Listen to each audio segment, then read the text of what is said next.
Well, welcome back. I'm basically wanted to do a review on two different keyboards, as you have seen in the intro. One from CHONCHOW, 1810, and also another one from RedThunder, which is model K10 RGB. Both of them are RGB lighting, red, green, blue lighting keyboards. One is wired, and the other one is wireless. Now I bought these two through Amazon on my own with my own money. Both are seems to be very good quality keyboards, I find. One is a mechanical keyboard, the other is a membrane keyboard, but they both act the same. One is wired, and the other one is wireless. The RedThunder is the actual wireless one, so that actually has a lithium ion battery in the keyboard and in the mouse. So it's two separate units. But in this one here, is in the RedThunder, it has a little compartment right. Just put that there for a time being. It has a little compartment for the receiver. It has a little compartment for the receiver that you can store it away in the mouse. So that comes in handy when you want to put it away. I've been using this so far, the RedThunder, for my work laptop because I'm working remotely from home as a call center agent. And I bought this just because I needed to have another keyboard available because I'm working on the laptop itself. And after a while working for so many hours on a laptop with the keyboard that's built in, it kind of gets to you. So I decided to go for a regular full-fledged keyboard, and instead of using one that you hook up to via the USB port, I decided to go with a wireless one, just for the simple fact that I wanted to have some distance between myself and the laptop, or in cases where I'm going to be using my Lenovo, which is a tiny workstation, or not, yeah, workstation itself, where I'm going to be hooking it up to, let's say, a high definition TV that does 1080p, something of that nature. So I wanted to get that has the USB, not the USB, the wireless connection on it, the Bluetooth connection. So I got that. So here, right here, just to give you an idea of what the RedThunder looks like. That's just a side view going from where the space bar is. So there you have the space bar here. The keys underneath are the ones that actually will change color when it's active. Since I don't have the radio active inside, I don't have the wireless hooked up to it, so the keys won't light up right now for this. But trust me, it does light up nicely. It does have some settings where you can cycle through the different colors across the keyboard itself, or mimic certain variant colors on the keyboard itself, so it stays stationary. I like it where it's multicolored on it, so it's been good. This one, like I said, is a non-standard non-standard mechanical keyboard. It's actually using a membrane to make contacts when you actually do the typing. For me, that's not a big deal per se because I'm dealing with clients, and I'm also using a personal protection equipment that has connected to my laptop as well for hearing, so that way I can hear better with them while I'm on the phone with them. So I will use this one with that to do my work with. And they say the lithium battery should last about 8. I've worked about 9 to 10 hours straight with this, and it has never been a problem for me, and it's been working faithfully. And I'm just wondering now if it will cycle through on this one. And no, it hasn't.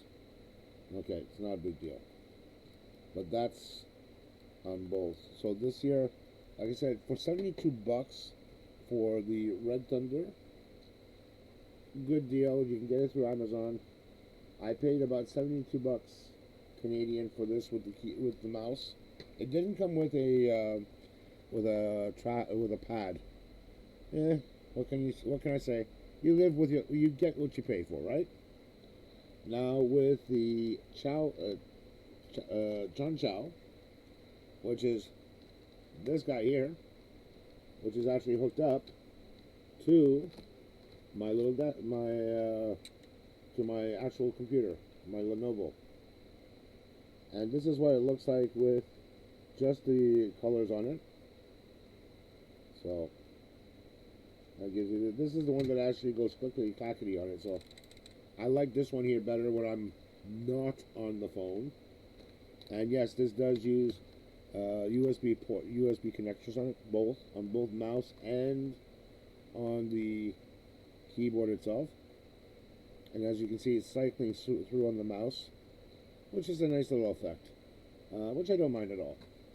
But it doesn't cycle through on the keyboard itself. It's just this color and that's it. And you can raise and lower the color on it.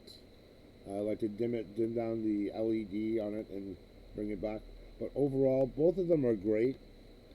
I'll use the mechanical keyboard more often when I'm not on the phone and I'm doing, whatever, typing, my spreadsheets that I tend to do on my own, that I have other things I use my Excel spreadsheets for, and writing, creative writing, stuff like that.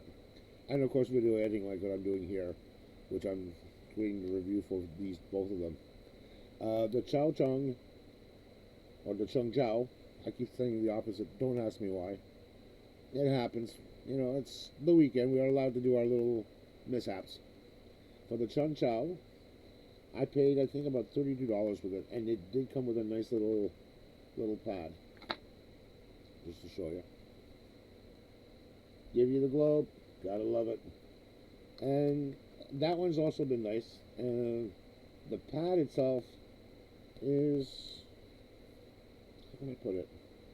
It's not a stiff pad like the older ones that I used to get at the store. This one here feels like you can wash it and all that. It's very flexible, but I like it. The DPI on this here can be easily changed on these two buttons. The same thing with the on the other one as well. There's the resolution buttons for the DPI, dots per inch.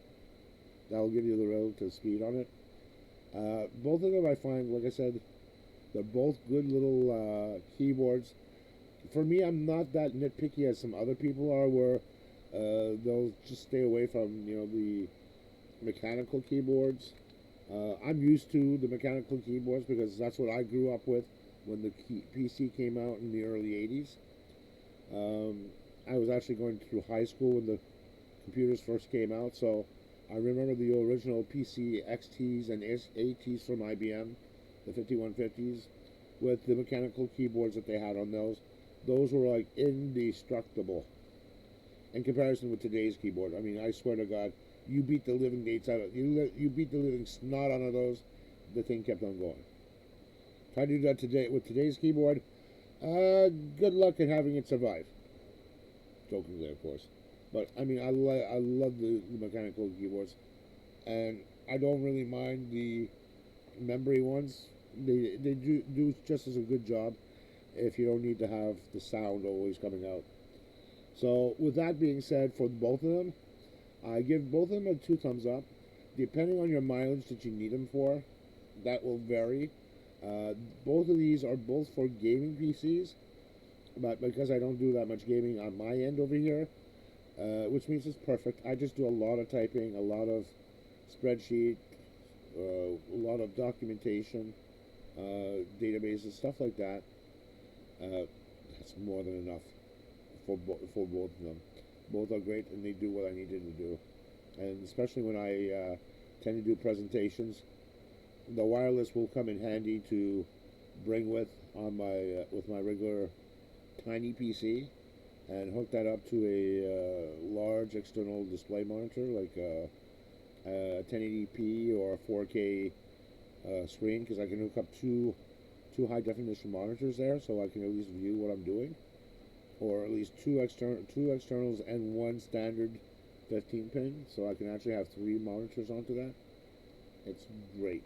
Okay, so with that being said, would I suggest both? Yes, I would. Again, it depends on variants.